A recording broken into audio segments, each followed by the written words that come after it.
Mahatma Buddha says that the human body is the secret to good health. Therefore, do not mourn the past.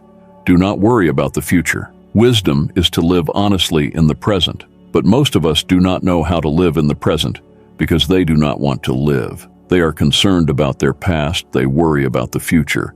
You should worry about the future that is to come, and if you can live in the present, try and see. Your mind and your body will become completely healthy. Once you start living in the present, you will not feel any pain from the past, nor will you have any worries about the future. Instead, the breaths you take in the present will also give you joy and happiness that you have never felt before. If you believe in Mahatma Buddha, then listen carefully to these divine teachings. Watch this video until the end. Otherwise, you will regret it later. Invest your precious time here instead of wasting it on useless short videos, and you will get to learn something new. This story today is going to give us knowledge that after listening to it completely, you will learn to live in the present, leaving your past and future behind. So, the story begins with a person who was very sad and troubled. He was sitting on a rock on a mountain and crying. While he was crying, a Buddhist monk happened to pass by. Seeing him cry, the Buddhist monk went to that person and started talking to him. The person asked, "If you think I am planning to jump from here and end my life, then you are absolutely right. But what difference does it make to you? It's my life, and I can do whatever I want with it."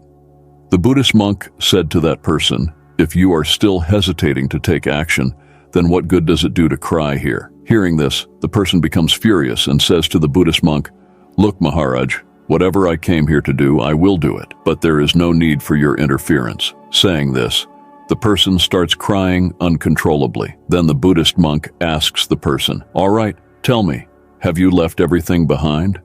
Have you brought anything with you?" In response to the Buddhist monk's question, the person says, "I have left everything behind. I have nothing. And if I have anything to lose, then what will I do by living?" Hearing this, the Buddhist monk says to that person, "If that's the case, why are you carrying this burden on your head?" Surprised by the Buddhist monk's words, the person asks, "What burden am I carrying? My hands are empty, and I don't have anything." That's when the Buddhist monk says, "Even your breath is not flowing properly. You have come here to leave this world and cry your heart out. A person with nothing to lose never does such things.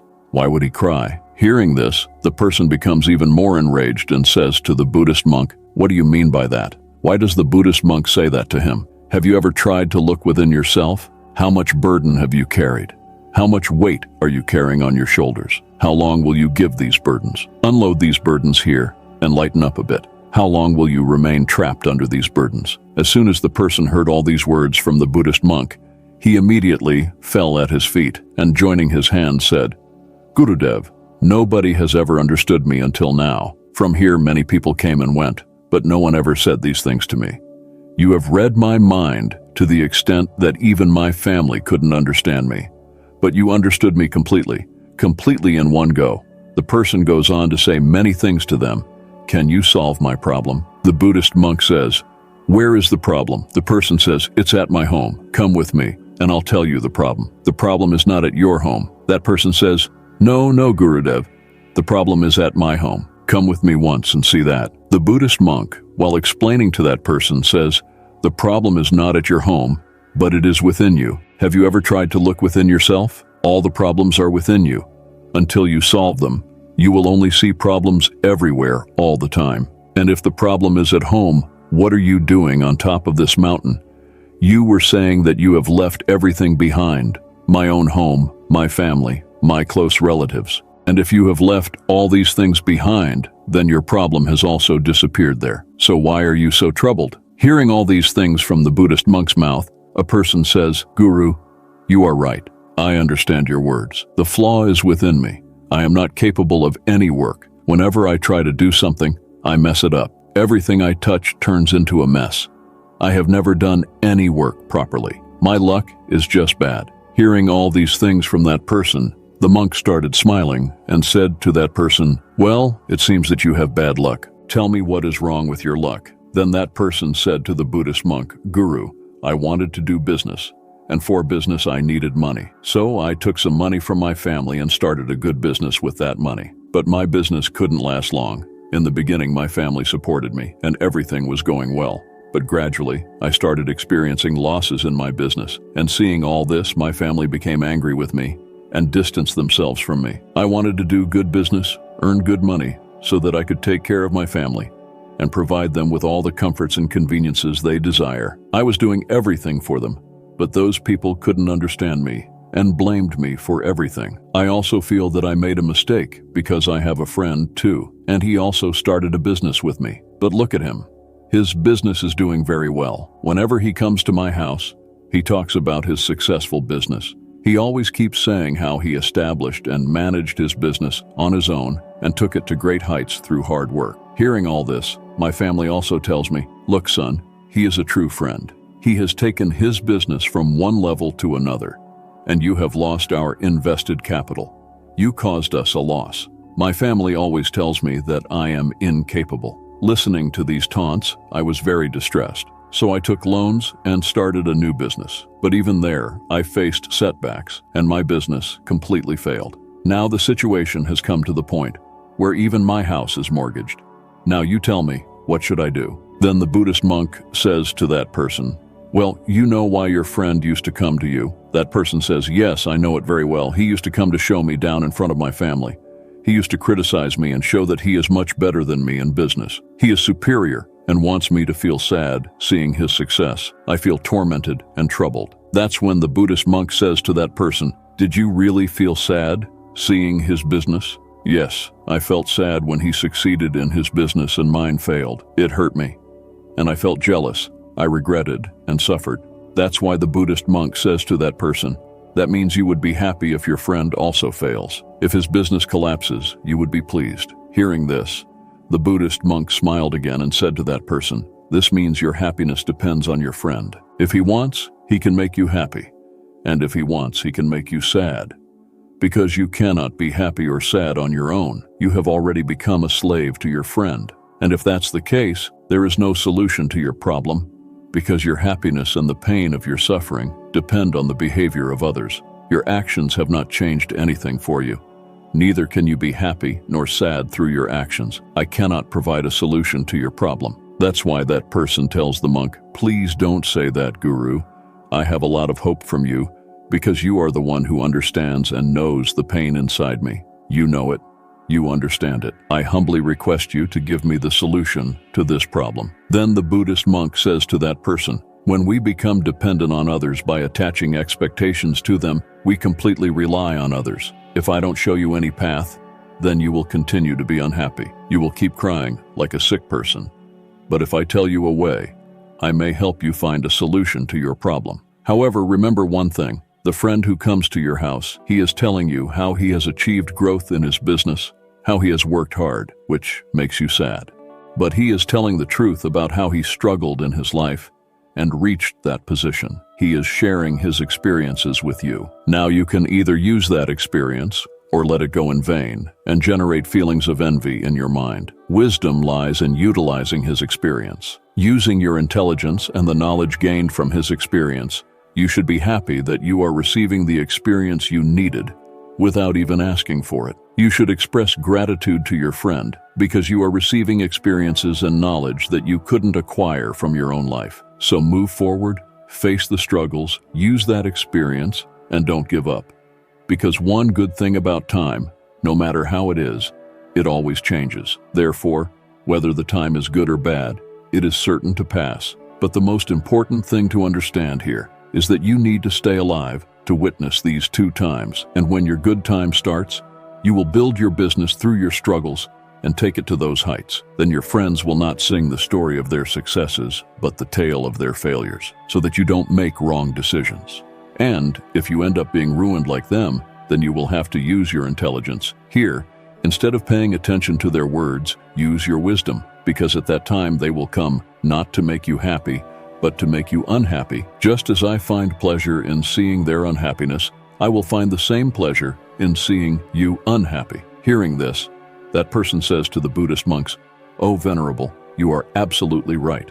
I am not running my own life, but my relatives and friends are running it, which is filling my life with happiness and sorrow. But I have one question here. When I started my business, my intention was to keep my family happy.